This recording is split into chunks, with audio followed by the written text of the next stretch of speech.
among many of these types of American whites is not pride for being white. It's unadulterated hatred for everyone else. And this is not speculative. There is evidence. And these folks, as they speak, they're sitting on the bones of the Native Americans who were murdered. And there was never any criminal case. There was never any apology. In fact, oppositely, they made a holiday and called it Thanksgiving and acted like it was all good. They're standing on the bones of what is mass murder, and it occurred on a racial basis. Many of these people have not changed at all. It's not about being pro-white. It's about being anti-everything else. And that is the problem with these people, is that they are, in fact, devils on earth. We never had a problem with you being pro-white. And when they try to flip the script and call black people black supremacists, you cannot give a single instance in the history of the United States where you have any group of black people who committed organized violence against whites merely because they're white. I'll repeat that. Any group of black people, an organization of black people who committed organized violence against whites merely because they're white. Black people don't have it in them. I've many times described black people as an effeminate mass. Conversely, you can describe the neo-Nazis, you can describe the Ku Klux Klan, you can describe the whole industry that was around transatlantic enslavement, and the dead bodies hanging from the trees have even been immortalized in songs like Strange. So,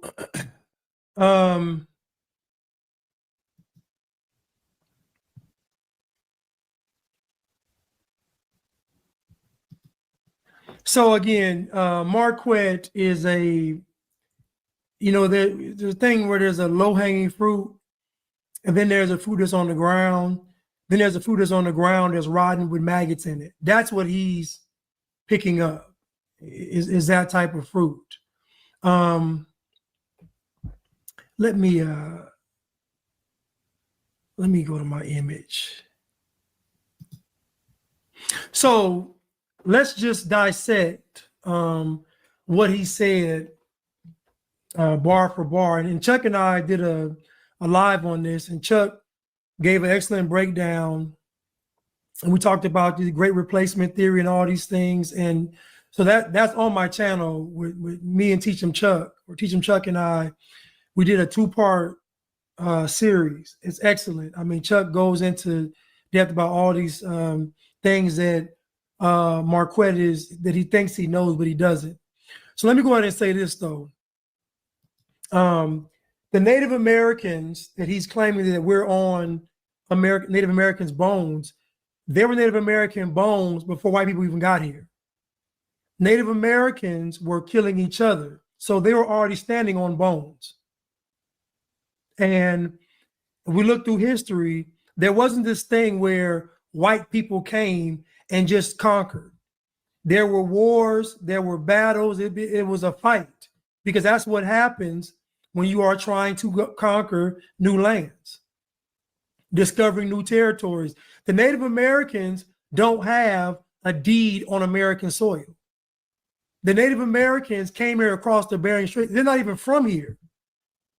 So again, when we're talking about history, it only sounds good if it isn't any context.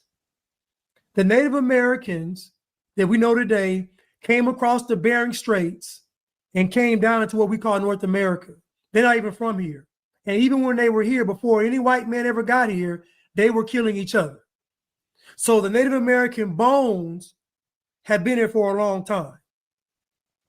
Any group of people that is to have any kind of kingdom, there's going to be bloodshed. So he wants to pick on white people for doing what the entire planet does. Anytime a kingdom has arisen or a group has exerted its dominance, the bloodshed is always followed, and enslavement. So when we have empires and kingdoms being built, we have death and we have slave labor. We have conquering, we have pillaging, and we have plundering. The entire planet has done it. But because Marquette is so brainwashed and so simple, he doesn't realize that, because he's so propagandized and programmed, all he sees is white and black. Now he's going to try to convince you that he doesn't have a problem with a white person being pro-white. That is a lie. A white person saying they are proud to be white, they're automatically called racist. White pride is already seen as racist. These white people aren't anti what you think they're anti. What white people are, and really I'm going to switch out white people, and I'm going to talk about Western culture and Western society. What Western culture and Western society thrive off of is decency and order, meaning white people have never required you black folks to be morally good. They have required you all that when you come into a public space to behave yourself. You haven't seen any campaigns of white people saying, y'all got to live morally right. No, what you see white folks complaining about, white people complaining about, is how you all behave in public spaces. What you all do in your communities, white folks don't bother you. You know how we know that? The abortion rates through the roof, the homicides through the roof, the children can't read and write on grade level, the obesity's through the roof, the diseases through the roof, and they don't bother y'all. It's only when you all go into a public area and you decide to let your black culture shine for the world to see. That's what causes problems. It's not because you're black. It's because you have a culture that is anti-decency and order. You have a culture that is bent on destruction, not building. So these white people don't have an issue with you because you're black. They're not anti anybody because they're anything. These are the same white people that came up with the civil rights movement. I mean, not come up with it, but signed off on it. These are the same white people that signed off on equality. These are the same white people that signed off on inclusion. These are the same white people that signed off for a society that got you all here acting like you're out of control and insane. This free society of America, these free societies of Europe, that's white people's doing. Because if it was up to you all, it wouldn't be that way. Nobody listening to me right now, nobody in this chat believes that if black people ran America, that it would be free. Nobody believes that. Nobody believes that if black people ran America, that it would be free. Nobody believes it. So Marquette, although you want to sound intelligent with these old talking points, with these old propagandizing program talking points, you sound like an idiot. Because you don't know what you're talking about.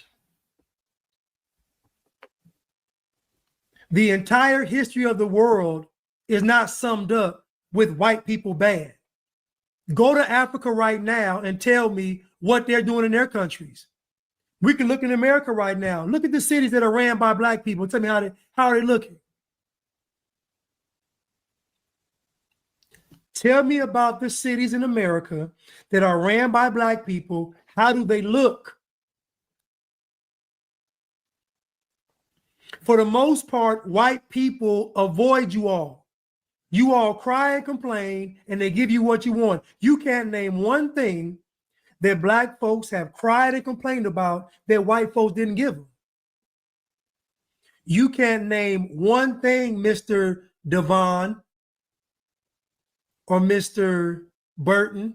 You can't name one thing that black folks have complained about in America that white folks didn't give them. We can go from legislation, we can go to money, we can go to education, we can go to any arena, and anytime black folks have complained, white people have capitulated and gave it to them. Now go to Africa and tell me if that same thing is being done when people complain. Matter of fact, go to the black community and tell me when folks complain, do they get their demands met? Of course they don't. And again, I did a live with Teach 'em Chuck a couple of months ago. It's a 2-part series, and we talk about the great replacement theory, which is real. There's only mass migration into white countries. I want you to think about that. There's 8 billion people on the planet, And 7.5 billion of them want to be around white people. There's not even enough white people to supply the demand for folks that want to be around them. Think about that. There's not enough white people in the world to meet the demand of all these folks that want to be around them. There's less than 1 billion white people on the planet. Everybody else wants to live around them. Think about that. There's no mass migration into countries ran by people of color. I wonder why. Why is there only mass migration into white countries? They're so bad, they're so evil, they're so wicked, they're so hateful, they're so anti, but everybody wants to live around them. Why is that? Now, Marquette's talking about an effeminate spirit in the Black community, but he shares the same spirit. He has his mother's spirit. He doesn't realize it, but he has his mother's spirit. He's not thinking like a man. He's not logical. He's thinking with emotion. He's upset with white people. Even though he loves white women, he's upset with white people, though. I want your women, but I'm mad at you. So really, he's upset with white men. Really, what he's upset with is he has an inferiority complex. He believes that when white people look at him, they think they're better. And my response to that would be, so what? Listen, I'm okay with someone being better than me. You know why? Because I'm okay with someone not being better than me. I'm okay either way. It's okay. There are folks that are better than me and folks that aren't better than me. But guess what? I'm going to focus on me. So if a white person thinks they're better than me, then so what? There's a bunch of white folks who they're inferior to you. I don't see you praising them. This is a very disgusting and disingenuous argument because you notice they never give white people credit for anything, but you're literally on white people's platforms, using white people's microphones. Everything about your life is white, but yet you're condemning them. Do you think Marquette Burton or Marquette Devon would have been who he is today if he was born in Africa? If he was born in India?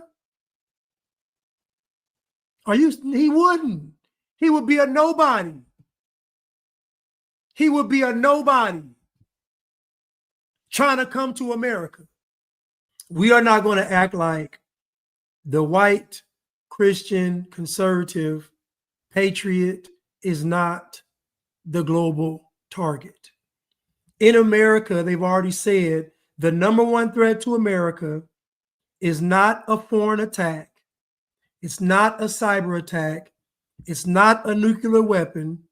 They said the number one threat to America is the evangelical Christian white male.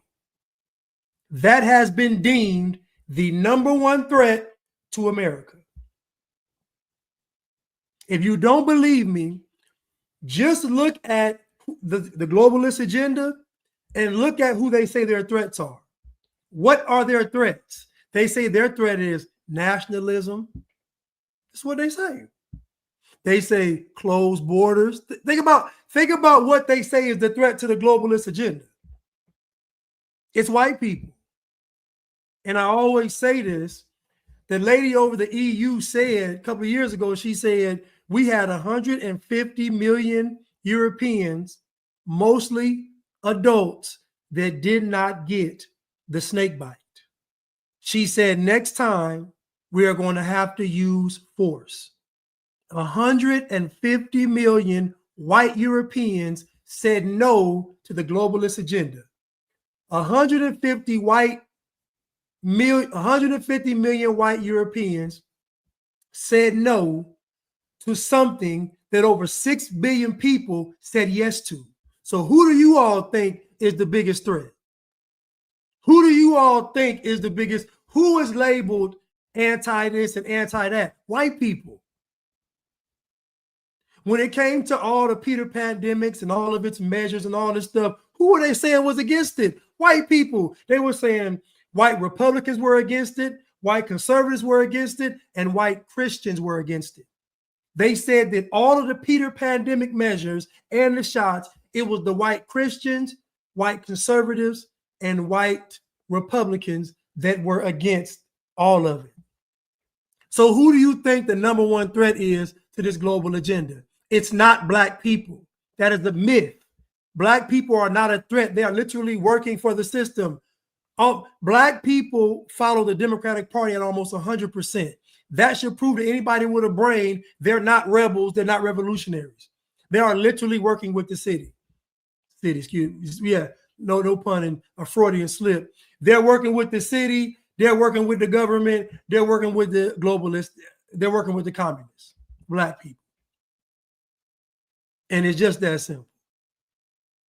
Now we can play around all we want, but it's just that simple.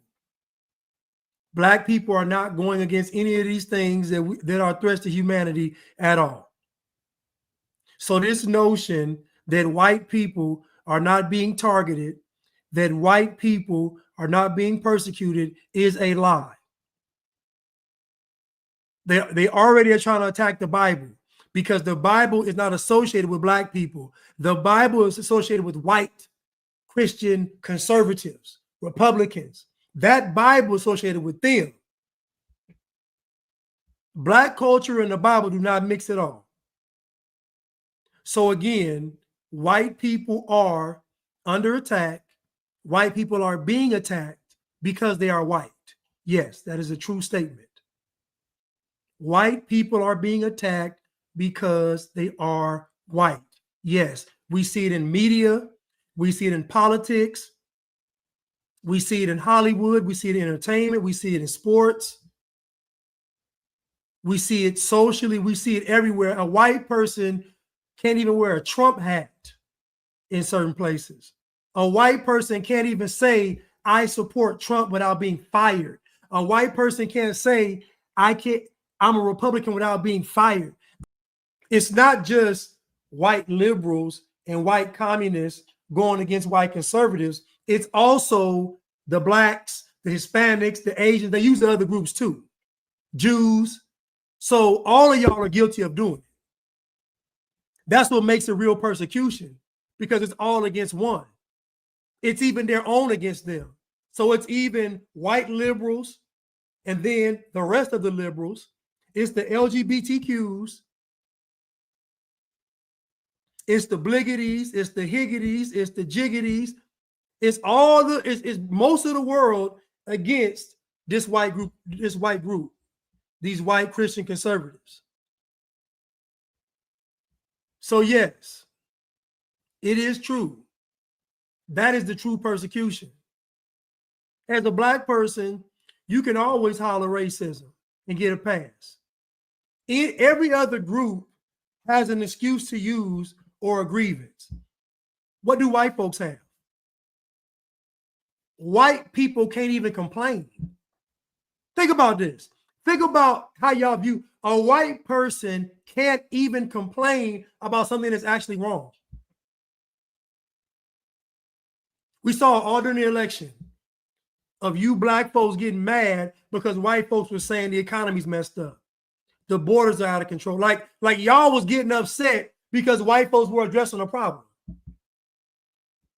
So again, like I said, we're not going to pretend that white people are not being persecuted.